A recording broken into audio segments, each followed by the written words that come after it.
Rescuers in Indonesia moving on to the next phase of operations after reporting no signs of life at the site of where a school collapsed in East Java. At least 5 people were killed when the building came down on Monday.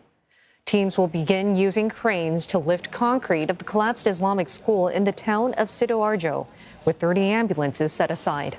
They had successfully pulled 5 survivors from the rubble yesterday, but the operation has complicated after a magnitude 6.5 earthquake struck about 200 kilometers from the school. All survivors were immediately rushed to the regional hospital, with one needing special medical treatment. And CNA's Chatni Vatbani has more on the current situation.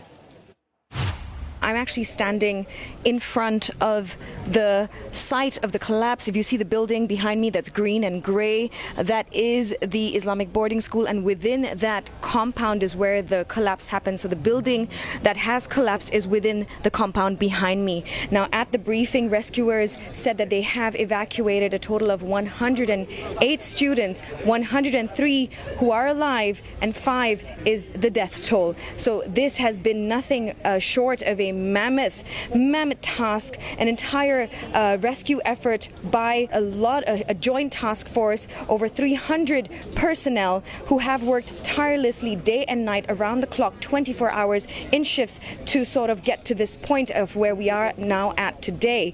And earlier officials said also that despite the number of students that they have evacuated, they also said that they are aware of what was previously reported as 59 missing students. Now what they are doing and what we saw also on the ground here is we saw teams taking DNA from family members, from parents and so on, in order for the rescuers to have that DNA on hand. And so what is happening is that while they remain hopeful that the number will be less and they hope that those missing children will be found, they're hoping that, perhaps it's just a case of a child that hasn't had their name taken down, for example, which is what happened in the past with in some cases of those missing children.